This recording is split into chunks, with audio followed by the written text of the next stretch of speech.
Good morning, Bitcoins. It's June 20th, 2017, and this is Mad Bitcoins Live. Our top story tonight, the price of Bitcoin has risen again. The last price was $27.37, with a high of $27.83 and a low of around $26.40. Our top story, Segwit is over. Bitcoin Network shows 80% support for Segwit2x. And tonight we're joined by Jimmy Song, and we're going to talk about his article, Segwit2x, what you need to know. But first, we have a very important message from Open Bazaar via this parody that I made. This is the OB1 mobile sneak preview. It's like a darknet market that you can use on your mobile phone. Use our search engine to search for anything, like shirts. But you don't want shirts. You want drugs. Enough with the shirts already. Where are the drugs? Selling your user data has never been simpler, thanks to our automated system. But where are the drugs? Seriously, man, where are the freaking drugs? I'm jonesing. I've got an empty pipe, and I downloaded your app. It's great. It's got a wallet and a chat room. But no drugs? Seriously? OB1. We're joined by Jimmy Song. Jimmy Song, how's it going? Welcome to the show. Thank you. It's going great. You know, a lot more optimistic than I was last week. I'll tell you that much. It's feeling a lot better. It's amazing how fast it goes. We've also got, that's not our premiere video. We have another video that we're premiering tonight, and it might be a little out of date, but I went ahead and made it anyway. So if everyone could give us a thumbs up and a share. I see we've got 49 viewers. Thanks so much, everybody, for joining us. And yeah, I just had to do that OB1 parody. I think OB1's a cool product, actually. I'm kind of making fun of something I like, but he did all those parody voiceovers, and it just seemed like it was right there. And then he released the OB1 video with no voiceover, and yet it had beautiful background music. I don't know, it just came together really fast. I liked it. If you check it out, I think I did about all of my British accents in there, all trying to be the same character. It's a pretty pathetic display. My favorite part is when I do the Ringo. I'm like, I'm jonesing, man, come on. My name is Ringo. I play the drums. But anyway, we're gathering our 55 viewers. We're going to get back down to the topic of the night, which is Segwit2x. What do you need to know? So, Jimmy, do you just want to explain to us briefly what's been going on? I hear the war is over, but I don't understand how. What did they do? Well, so last week, you know, I was on your show. We talked about the Bitmain press release that they made, and that seems to have triggered a bunch of other dominoes. But the first thing that happened after that press release, the day after, actually, Segwit2x, which is sort of a development effort led by Jeff Garzik, you know, put together by Barry Silbert in New York as part of the New York agreement. They merged in a pull request from James Hilliard, he of BIP91 fame, and that essentially made it a lot easier for Segwit to activate with miner support. We'll get into the technical details there later, but you know, after that, a day after that, the miners released a statement saying that they will now signal for the New York agreement by putting NYA in their Coinbase transactions of the blocks that they find, and that they will start signaling for BIP91 as soon as the Segwit2x software is ready. We'll get into the technical details later, I'm sure. But basically, those are the three things that happened in rapid succession. That's made a lot of people feel a lot more optimistic. So we've basically seen game theory play out. The miners at Bitmain, maybe they overplayed their hand with the UAHF or the MAHF, whatever you want to call it, and all of the things that they talked about in their blog post, all of the future development, the way they really seemed in charge and in control of this new Bitcoin, the 3-day pre-mine. I don't know what it was that drove people off of it, but it seemed really scary. So you're saying that came out, and that brought both people to the side. So are we seeing a successful example of brinksmanship? UASF pushed it to the edge, MASF responded, and then now we have seemingly a good piece with Segwit2x? Well, something like that. I mean, we do know, I think, you know, in my article, I basically quote Charlie Shrem, who was like, hey, how come you didn't address the part where, you know, Bitmain is preferring Segwit2x? And that was a fair point, because I pretty much went through it line by line, except for that one little part, which I quote in sort of the, if you scroll down just a little bit. Yeah, future roadmap. If New York agreement activates, we, and you know, they basically say, we wish that the New York agreement will be developed and carried out well. It is the last hope for Bitcoin to scale unitedly in the face of the BIP 148 threat. We will try our best to deploy and activate it as soon as possible. Basically saying that, you know, they would prefer the New York agreement to go through, and that this whole scenario of a hard fork that they would create, you know, that would be permanent, have replay protection, wipeout protection, and so on, that was really sort of a backup to the plan of the New York agreement, and that's a fair point. I wish I had put that into my original article. And you know, that's their priority, I think, and is to stick to the New York agreement, have everybody do that, and stay on one chain. I think that's their preferred outcome, as it is for everybody else, right? They want to stay on one chain. You know, we have other questions coming, which are, you know, the New York agreement also added, you know, 2 megabyte blocks on the 6-month roadmap. So that's something to consider as well. But as far as right now, it looks like Segwit will get activated. We could go into the technical details of how that will happen, but that seems to be the big thing. Okay, so I'd like to go there. First, I'd like to talk about what they did, and then I'd like to talk about what we're actually getting, so we can try to distinguish the two. So to begin with, the Segwit proposal was 95%, which I've always lauded as true consensus. If you get 95% to agree on a proposal or a bill, it's got to be a pretty good bill. There's got to be compromises for both sides. It's got to be good. So, but that wasn't happening in Bitcoin. For whatever reason, maybe it's because Bitmain has 15 to 20% of the miners. There seemed to be no way to get us to 95%. But somehow they've used math and they've turned 95% into 80%, and 80% apparently is a number we can get, and that's what we're doing. So Jimmy, how did they use math to turn 95 into 80? Yeah, and this is a really clever mechanism from James Hilliard, and basically he proposed it on May 22nd, which interestingly is like a day before the New York agreement came out.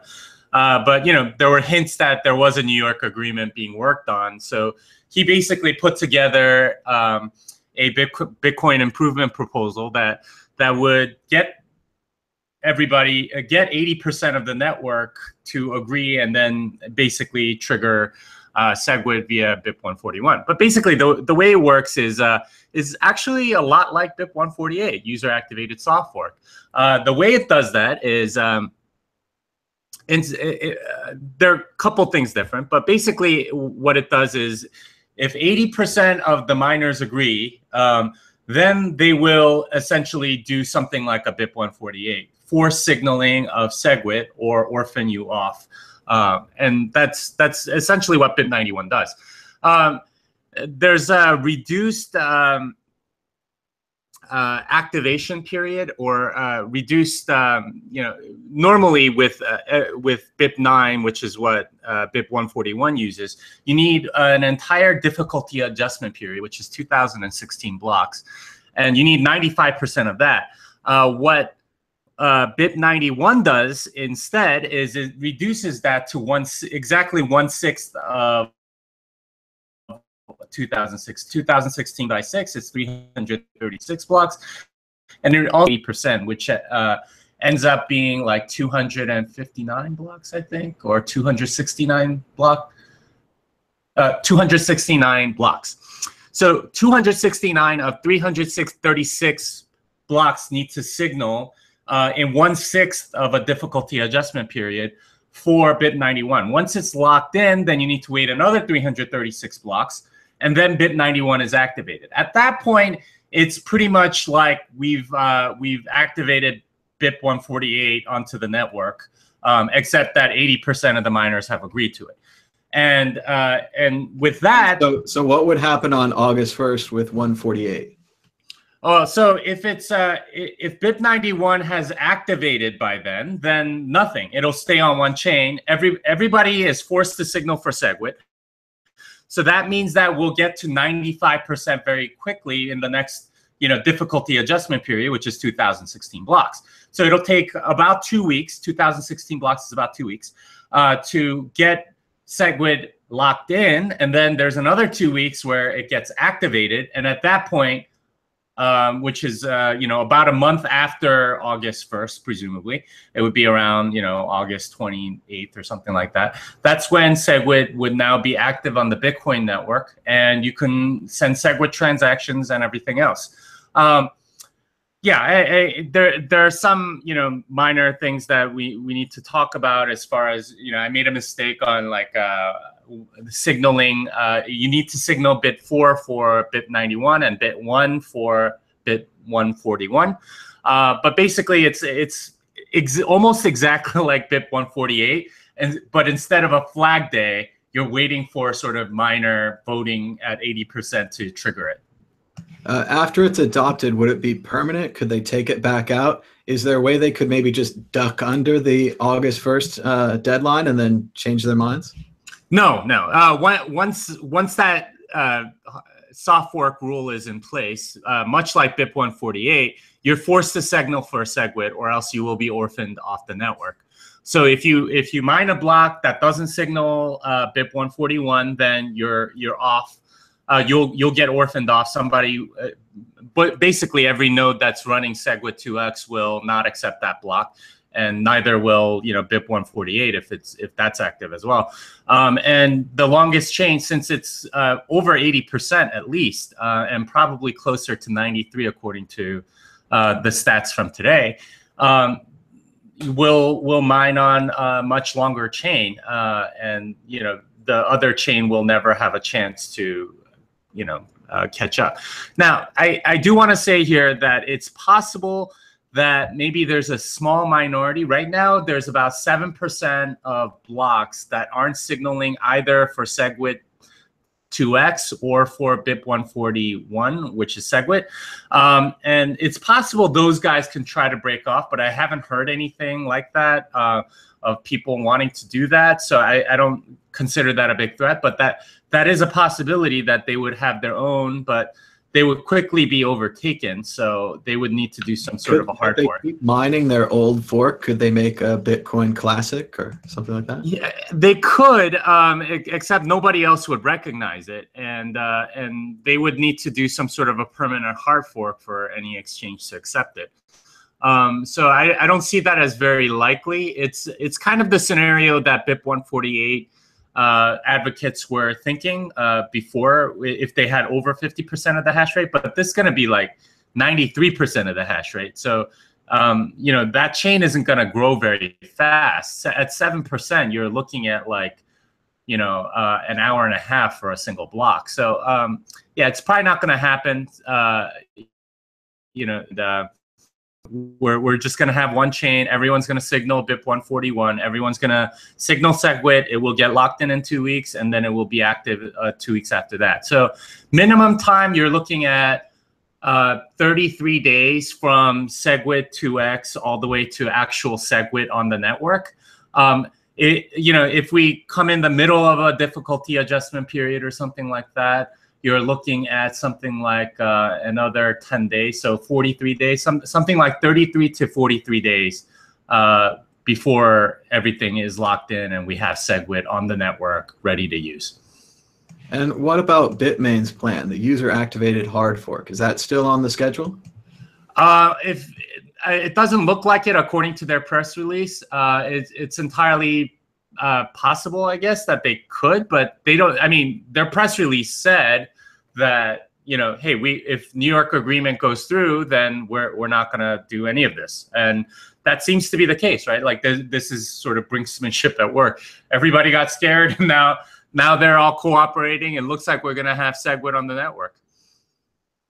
I'm just saying it's fortunate that it's not a doomsday machine that they built, because Segwit will be activating, so the UAHF should activate if the code was still out there running, if it was like HAL and you couldn't turn it off. Yeah, but I mean, they're going to turn it off, right? There was just a press release, it seems. The code's not running. There's no way they would run that. They would lose a lot of money, and you know, and plus they're signers to the New York agreement, right? So that means that they'd be going back on their word, and you know, it's something like of all hash power in the world signed that agreement. So that means that they're gonna get it done. So unless of course the code has taken on a mind of its own and you could just cut off the internet connection, then it'll be fine. Yeah. It's coming from inside the machine. But anyway, so that's how we're getting it. But now what are we getting? Because I've heard of Segwit. I've heard it was tested. I heard it was on the network, and I heard it was great. But now I'm afraid, are they rewriting Segwit for the New York agreement? Or are they just copying and pasting? Tell me they're copying and pasting. It's the exact same Segwit. Okay, it's BIP 141. This is the one that, you know, Peter Wola and Greg Maxwell worked on. It is the exact same thing. And that's what's going to activate on the network. It's real Segwit. It's not kludgy Segwit. It's not half Segwit. It's not something else. It is Segwit as defined by BIP 141, which started signaling back in November of 2016. It looks like we're going to get it before, you know, the end of September, or like around the end of September. No, around the end of August, early September, somewhere around there. All right, so it's going to have all the features we've been talking about, the transaction malleability fix, compatible with the Lightning Network. And then what about ASIC boost? I know there's overt ASIC boost and there's covert ASIC boost. Does it stop either or both? Well, so overt you can't stop unless you fix the, I mean, you force version numbers to be a certain way or something like that, which won't happen. But covert, it looks like it will, because there's no efficient way to compute enough hashes to make it worthwhile to do covert ASIC boost. The way covert ASIC boost works is that you need to find a bunch of collisions on the last 4 bytes of the hashes. And if you can't, if it costs you more to compute those hashes than to actually do the normal non-covert ASIC, non-covert version of finding proof of work, then it's not worth it. And you know, the work that Gregory Maxwell has done to figure that out, you know, as long as that there's a commitment required as part of Segwit in the Coinbase transaction. That changes anytime you swap transactions or anything like that. So that's not going to be efficient at all. So it will stop covert ASIC boost here and forever. All right, I'm starting to feel pretty good about this. But what about the other part of this word? It says Segwit2x. What the heck is 2x? That would be 2 megabyte blocks, and that is part of the New York agreement. And if you read the New York agreement, it says activate a 2 megabyte hard fork within 6 months. Now, this is a lot of players in the Bitcoin space that have signed on to this agreement. So presumably, they're all sort of committed to making this happen. Some notable people that didn't sign that agreement are the core developers, Blockstream, you know, Chain Code Labs, BitGo. So there's some significant players that haven't signed on to that agreement, so they're not obligated at all to support it.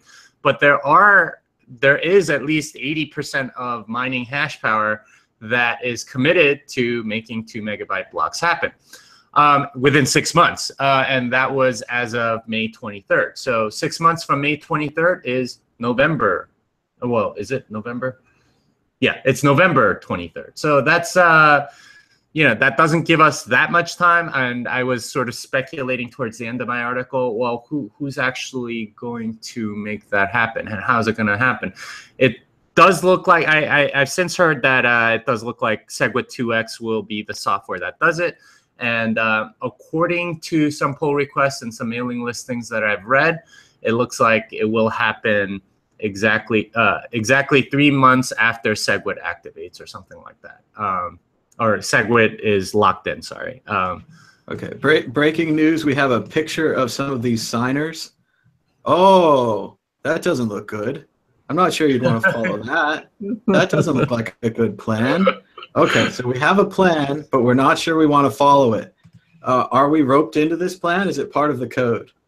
Well, so it'll be part of the Segwit2x code, and the miners that signed it are committed to running it, and so are, I guess, the exchanges and whoever signed the agreement. They're committed to running it. So, you know, that's sort of like the next fork in the road, at least as far as I'm concerned. Is, hey, are we going to have a hard fork or not? Because there's a bunch of people that said that they are committed to doing it, and if it happens, then we might still have 2 Bitcoins. And, you know, if there's a hard fork, I'm sure they would make it.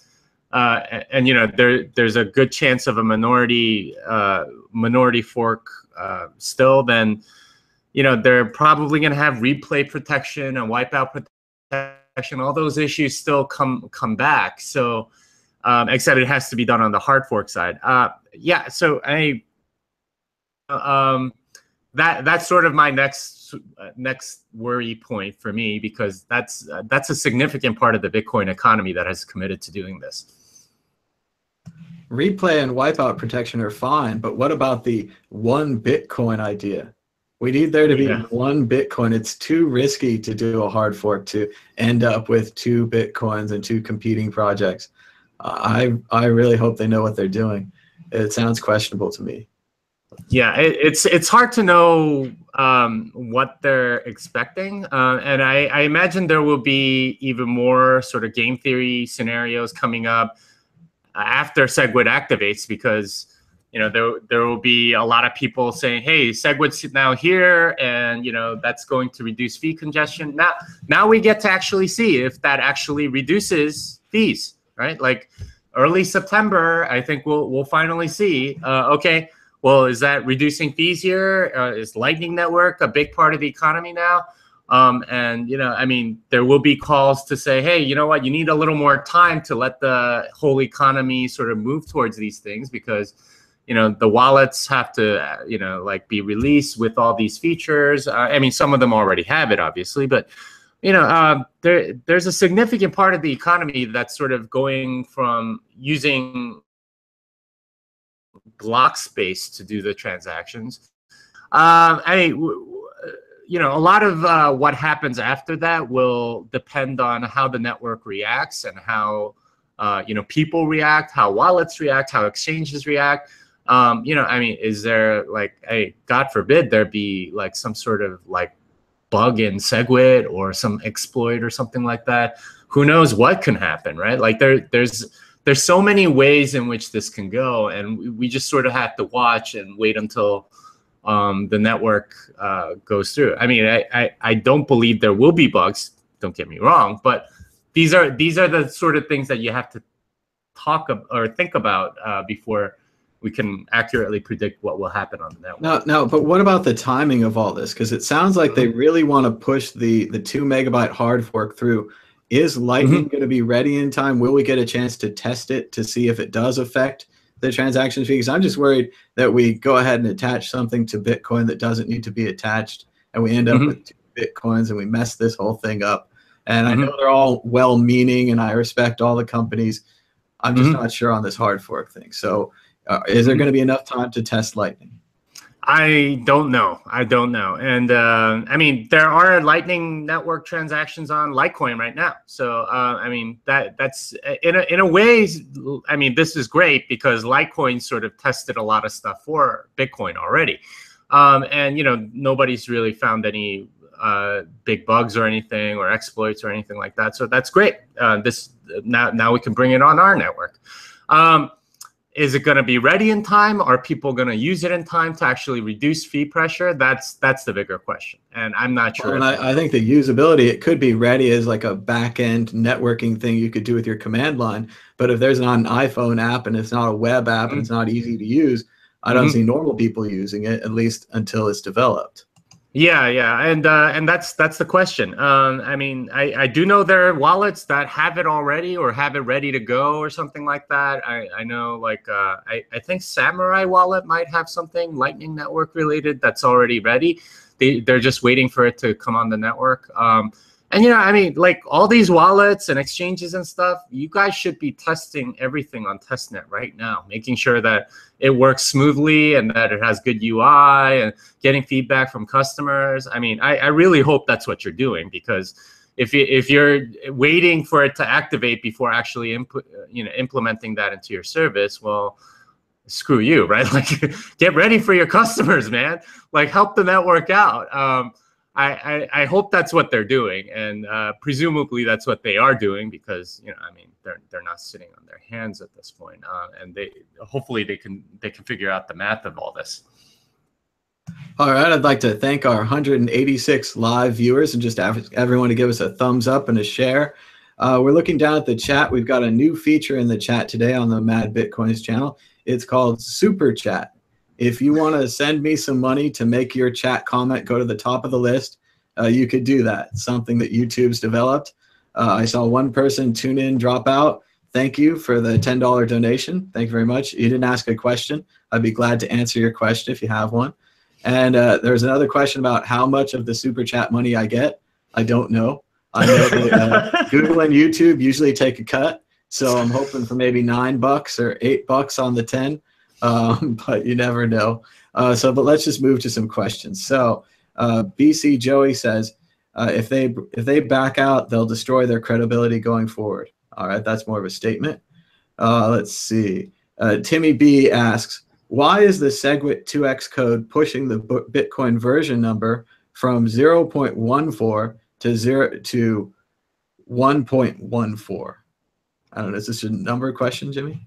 Yeah, I mean, I think it's just to distinguish themselves from Bitcoin Core so that people can tell which version they're running. Or, I mean, usually there's a version string when you connect to the node when you connect to a node that clearly says what software you're running. I think Segwit2x has just decided to start from version number 1 instead of version number 0, which Bitcoin Core does. I mean, you'd have to ask them.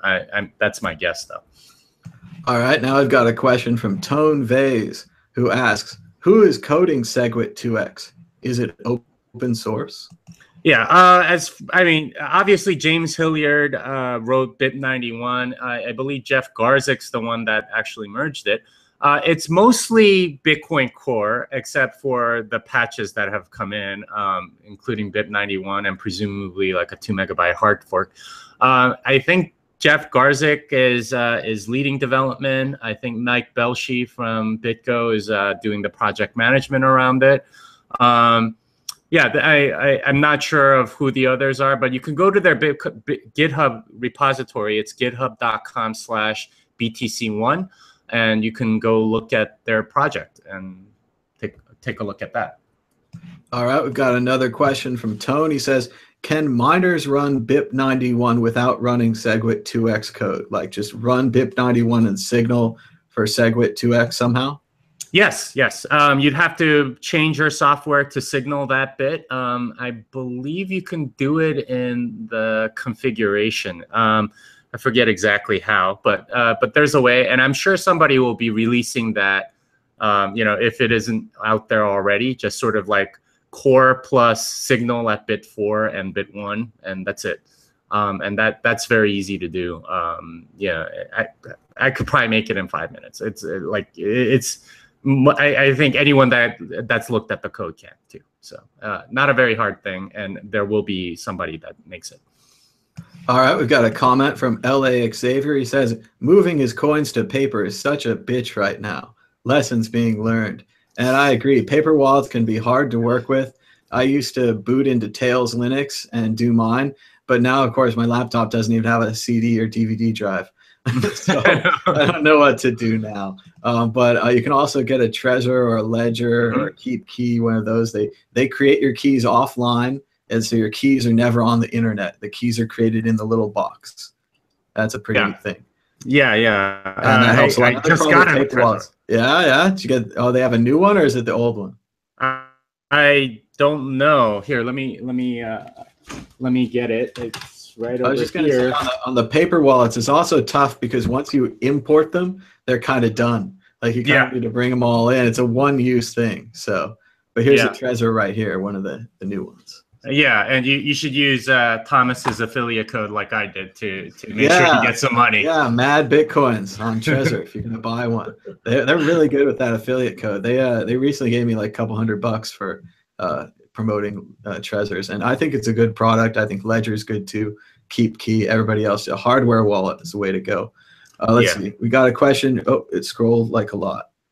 That is so not useful, Google. All right, I'm scrolling back up to where I was, I think. All right, BC Joey. He says, ask Jimmy if he's heard of the major manufacturer entering the mining ASIC and if the 2 meg concern is moot. I don't know what that means. Yeah, well, I haven't. I have heard that there are some major manufacturers looking at it, and certainly if Bitcoin like goes up even more, I think at that point, Intel, Samsung, NVIDIA, and all these other companies that know this whole supply chain, they have to come in. It's just way too profitable not to. As far as like the 2 meg concern being moot, that I think what he's asking is, are there going to be enough mining manufacturers that are making equipment to make these current mining manufacturers be a minority of the network? I really doubt that in the next 3 months. This like is a very long game, and you need at least 6 months lead time, preferably something more like a year. And you need a lot of supply chain management. You need, good relationships with chip fabs and all this other stuff to make it work. And you need to assemble them, test them, all that stuff. So, I mean, maybe they started 6 months ago. That's possible. I would guess that the newer manufacturers that are coming online now, the earliest they would have started is probably January when the price went up then. So, I would say that that's at least like 2 to 12 months away. And it does seem like the major players are starting to take attention. We had the article last week about AMD, psyched about their graphics card sales. It's only a matter of time before they say, maybe we should make one that's not even for graphics, just for mining. Once they do it, Intel will do it. We'll have a whole domino effect there, I think. Right. I mean, NVIDIA already makes a bunch of non-graphics cards, but they're basically lots of microprocessors for, autonomous driving, for example. And to take their expertise in doing stuff like that to ASIC manufacturing wouldn't be that hard. And maybe they're already working on it. Who knows? All right. Next, we've got a question from Douglas Wilson, who asks, any update on who's going to write the code for the 2 megabyte hard fork after Segwit activates? Will it be Core? No, it probably will not be Core. Although, who knows? So somebody could put in a pull request and Core can criticize it and then accept it. Who knows? It is possible for Core to do it, but I don't think that's likely. What is much more likely is that it's done on Segwit2x. Now, who's going to do it there? I mean, Jeff Garzik's in charge of it, but he's probably more the reviewer. The actual coder, I'm not certain. But, whenever that pull request comes in, expect that to be big news for a couple of days and people criticizing it and stuff. I plan to take a look at it, certainly, and go through it line by line and see what the deployment plan is, because that's the much more important thing. It's easy enough to change 1 megabyte to 2 megabytes. That's just flipping like literally one character. The harder thing is the deployment plan and how you make sure that everybody upgrades at the same time. And that is not clear at all right now. And how they're going to do that and what they're going to do to make sure that it's done in a safe manner. So those are things that I'd be really curious about, and I would honestly hope that they can reach out to some Core developers and get their feedback. I mean, they're going to give their feedback anyway once the pull request comes into that GitHub repository. But maybe getting some ahead of time would be a good idea.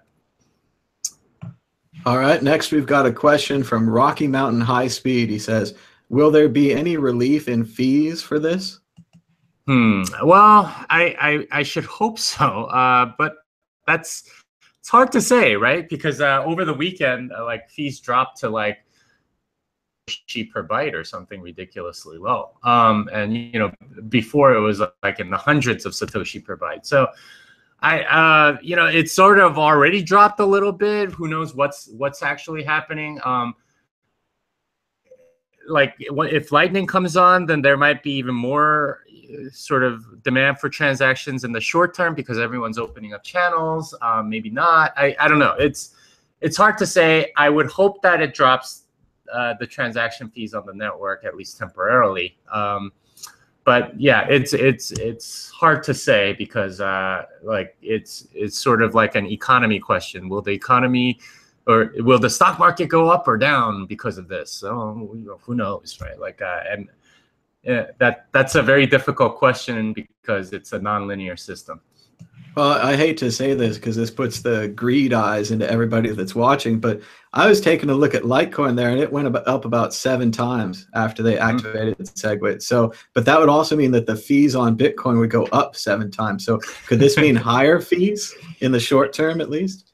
Yeah, I mean, if you denominate it in dollars, it certainly could be, right? Like, because if Bitcoin goes up by 10 times and it reduces the fee pressure by half, well, you're still multiplying the fees by 5 times in dollar terms. So, yeah, it's hard to say because, like you said, like the dollar amount or the dollar value of the Satoshis that you're paying may go up a lot. So, yeah, very difficult to say. Very difficult to say.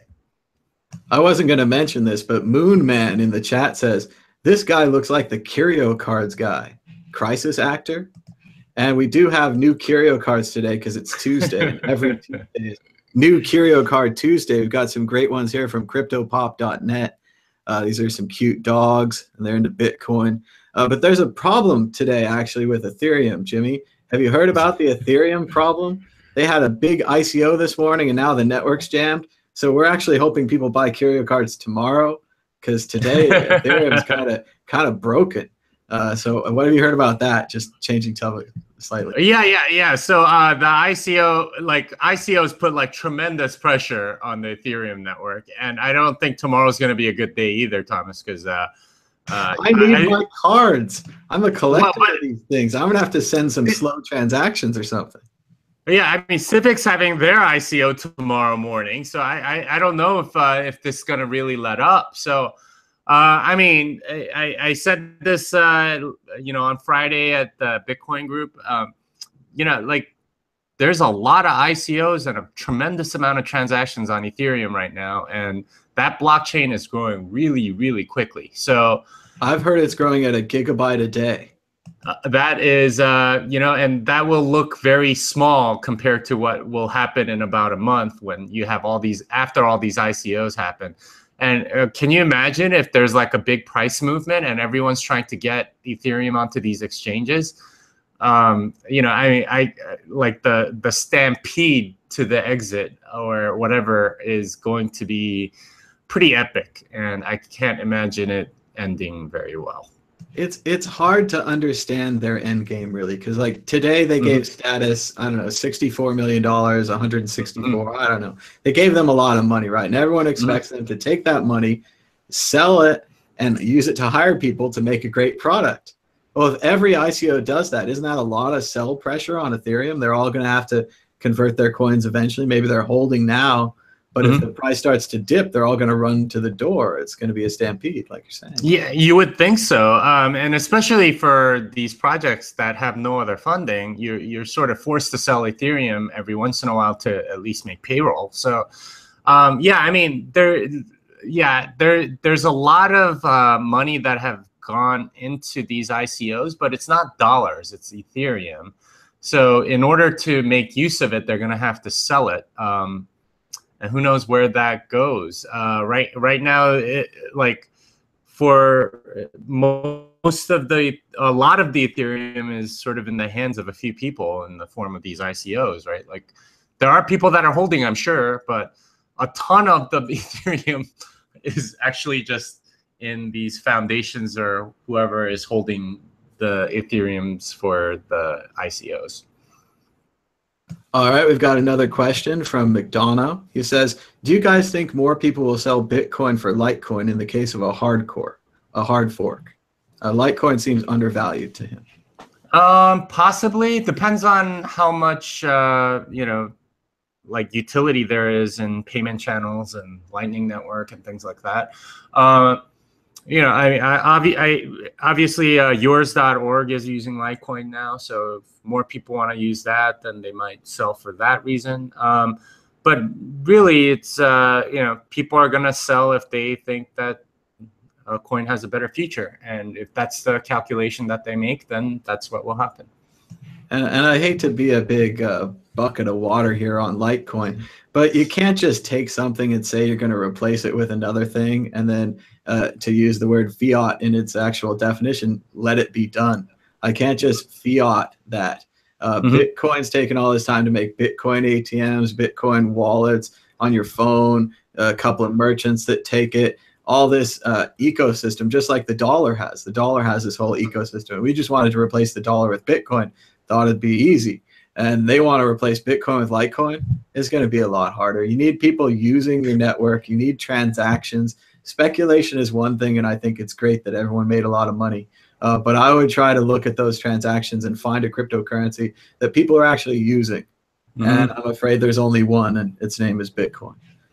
Yeah. I mean, that's what it seems like to me, and that's what I've argued in the past in my articles. But I mean, who knows? I'm open to being wrong. It's possible that a lot more people go to Litecoin. I don't think that'll happen, but it's possible. And one can never really know these things.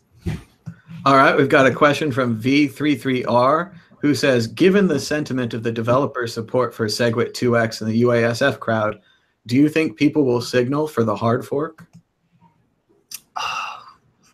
I mean, define people. I think the miners will. The 80% that signed the agreement, I'm not sure. Again, we don't know the deployment method that they're going to use for 2 megabytes, and if there's like some signaling period, or if there's something else, or whatever. Right now, that is not clear at all. So.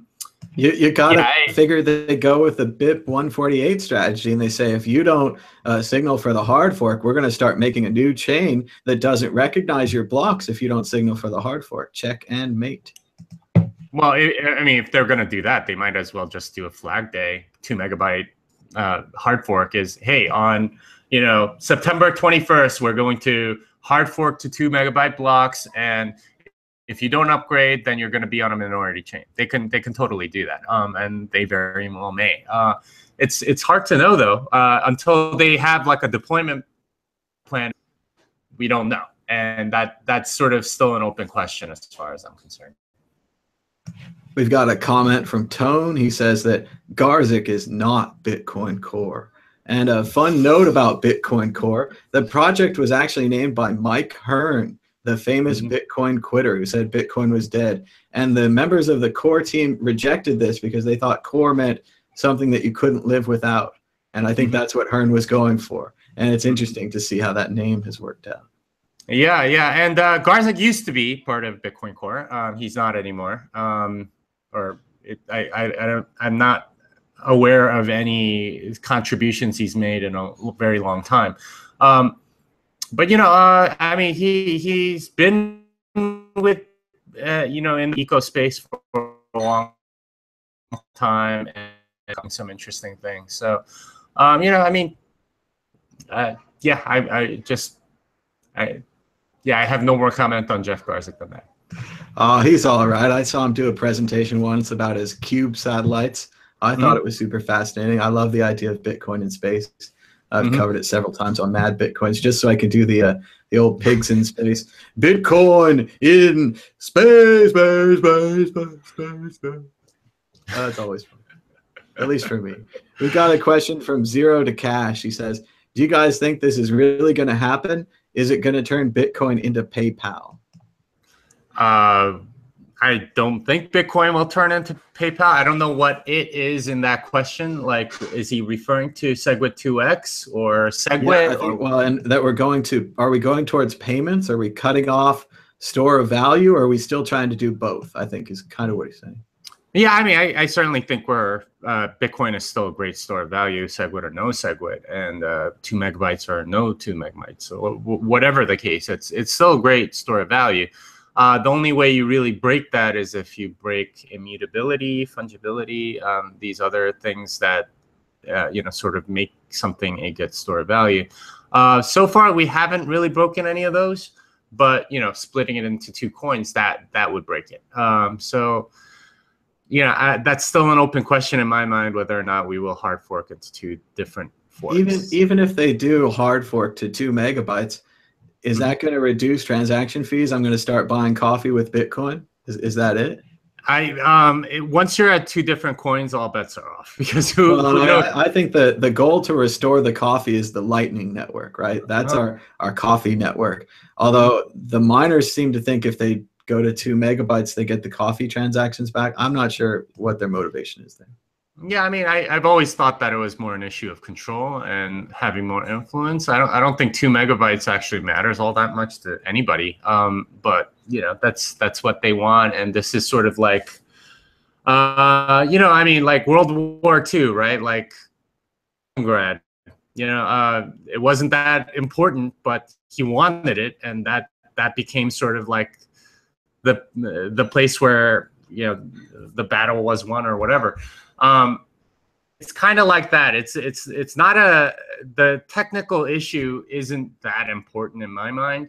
It's more about who has more influence, who has more control or whatever. And that's kind of what 2 megabytes has turned into, in my opinion. Just for the record, on World War II, they never should have turned south to the oil wells. They should have went north to Moscow, cut off the head of the Soviet Union, and then we would have seen what happens. I don't think I want to know what would have happened, but we would have had a bigger war after that. Let's go back to the chat, see if we can get some more questions. Scrolled up a lot. Let's see. There's a lot of chat. Let's see. Scanning. Not seeing more comments than chats. They say, Tom is jealous. He wants to scam too. No, I'm glad people can make money. Let them do their thing. Satoshi Nakamoto says Tone's hairline is like a QR code.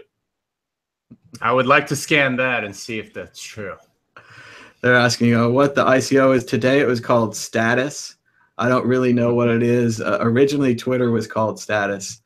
So I'm assuming it's a Twitter clone. And I'm assuming it's going to fail like Twitter is failing. So I don't know why the market gave them $65 million or whatever they gave them today, but good luck with that. Yeah, I have no idea. I have no idea what happened there.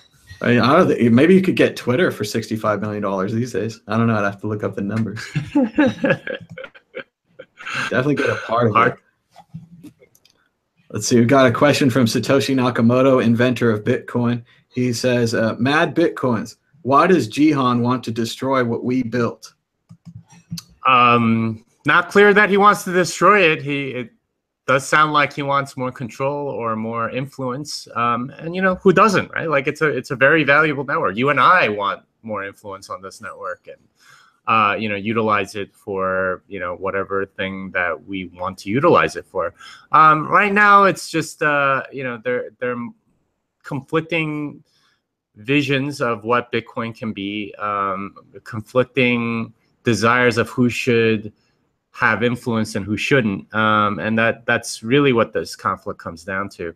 What will happen, I don't know, and I really hope that we stay on one, but it's entirely possible we still split.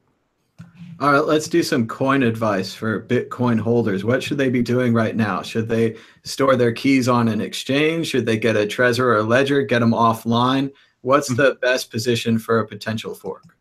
Well, I mean, if you're holding money at an exchange, you should at least be prepared to lose it because almost every exchange has been hacked at some point.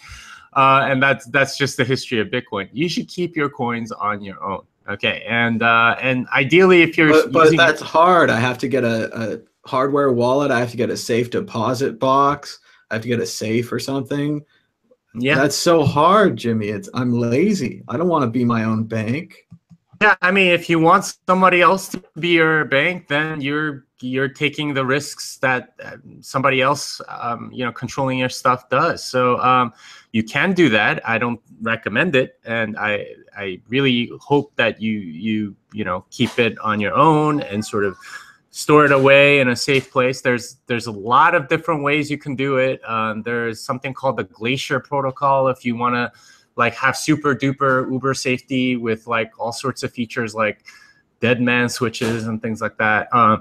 But yeah, you should keep it in a safe hardware wallet, or something like Armory that's a full node wallet if you care about privacy, or even a cell phone wallet, as long as you're the only one that knows the backup seed or something like that, and then you can like uninstall it off your phone or something. You can use a paper wallet. There's so many ways in which you can hold your Bitcoin safe. And that's what I would recommend you do, because this is a very, very good store of value, and it has been for its entire life.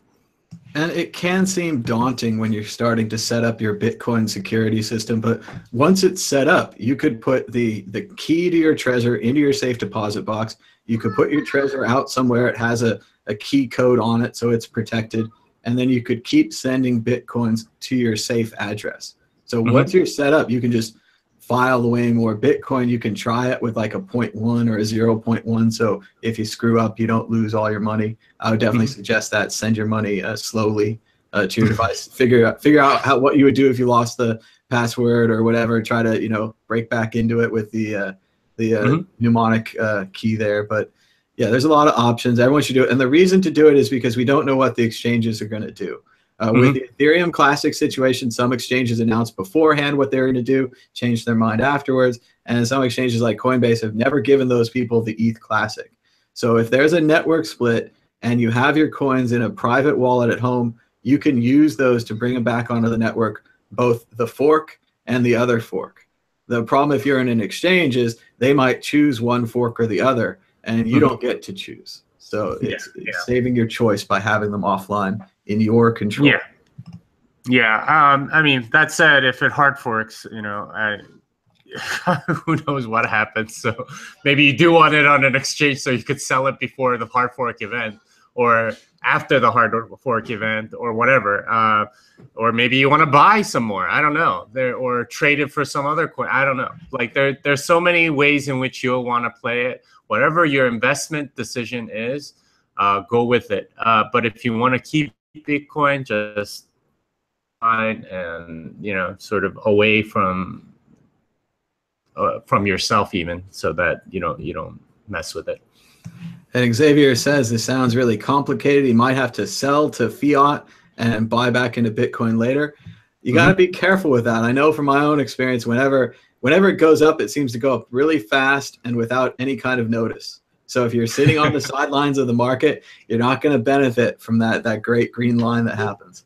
Hey, if you think you can beat the market and time it, then by all means go for it. But I suck at it, and I know a lot of people that suck at it, and they would have done much better just holding. So. Yeah, and if you have a long enough investment horizon, if you don't need the money now, if it's truly just an investment, just hold it, don't touch it. All of my mistakes have been sells. All the stock that I wish I still held, I did the buying part I did right. It's the selling part I do wrong. And like we said on Tone mentioned on the last week's Bitcoin group, even if you're really smart, even if you're into the charts and everything, you can still be bad with timing. Tone has all the information, but doesn't seem to time things right. I'm not saying that's a failing. I'm saying it may be impossible to time these things right. If you're really lucky and you're killing it, good on you, go for it. But otherwise, yeah, the timing is everything, and it can be hard for a lot of us. There's another question here about Segwit, and we're going towards the end where we're going to do the premiere of the video. It's coming up, so stay tuned. Here's another question. Bitcoin Ascent says, Jimmy, once Segwit is active, Segwit allows for twice as many transactions per block. Won't that relieve a lot of pressure off the mempool and reduce transaction fees and confirmation time? You would think so, but again, the wallets and exchanges have to support it in order for that extra space to get utilized. Presumably, they will as soon as they can, but I mean, who knows, right? Like you could possibly, like, if your wallet supports it, great, then you'll be able to send Segwit transactions and do it a lot cheaper. But if it doesn't, then you still sort of have to use the old 1 megabyte, block space to do it. Yeah, it may not. It's hard to tell right now. And I think we're going to move on to the premiere of the brand new MadBitcoins video. Now, just to keep in mind, I was writing this and working on this before they announced the peace treaty. So it might not be as applicable as it once was. And just to give you some background of where I started with this, Samson Mao's been asking me to redo the Independence Day video. I actually did a version of the Independence Day speech during one of Bitcoin's crashes in 2014 or something. But that wasn't good enough for him. He wanted a new one that's about the UASF. And I wasn't that into that, but I found a way to do it because Vinny Lingham kept talking about Bitcoin Judgment Day. So I wanted to compare and contrast the two ideas of Bitcoin Independence Day and Bitcoin Judgment Day. So here we are. We're going to go to the screen share, and I'm going to try to boost the volume, but really this video will be live after the show. I'll turn it on. You can watch it with your normal speakers, but this won't be the best audio, but this is the best we got. So here we are. The world premiere of the new MadBitcoins video, Never Stop Fighting for Bitcoin.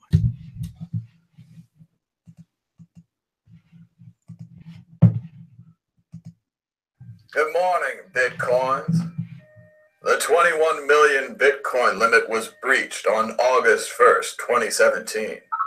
The survivors of the hard fork called the war Bitcoin Judgment Day. They lived only to face a new nightmare, the war against confusion, because there was maximum confusion, because there were two Bitcoins. Some say there is no fate for Bitcoin but what we make for ourselves.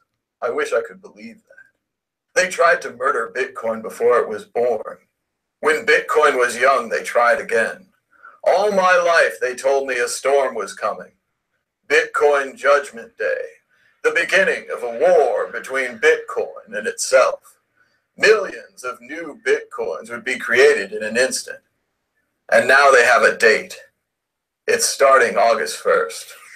Good morning! On August 1st, local Bitcoiners like yourself will join with others from around the world, and you will be launching the largest user-activated soft fork in the history of Bitcoin. Bitcoin. That word should have new meaning for us all today. We can't be consumed by our petty differences anymore. We must come together and adopt segregated witness. Perhaps it's fate that today is August the 1st, and that you will be fighting for Bitcoin's freedom, not from malformed transactions, orphaned blocks, or persecution, but from technical stagnation. We're fighting for our right to live, to exist. They want total control over Bitcoin, over mining, over development, over all of it. And should we win the day, August the 1st will be known as a Bitcoin holiday, the day in which the Bitcoiners of the world declared in one voice, we will not go quietly into the night. We will not vanish without a fight. We're going to live on. We're going to survive. Today, we celebrate our Bitcoin Independence Day. August 1st, 2017 came and went. Nothing much happened. The media complained about Trump, but there was no Bitcoin Judgment Day. The internet worked as it always did, cursing, screaming, complaining, loving it. I wanted to troll the forums, yelling, to grab them all and say, every block from this day is a gift. Use it well. Instead, I got drunk. But maybe the future has never been written. I don't know. All I know is what Satoshi Nakamoto taught me. Never stop fighting. And I never will. The battle has just begun.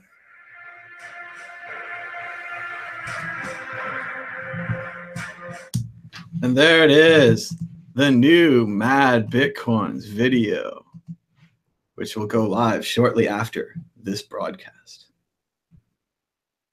What do you think, Jimmy? Funny stuff?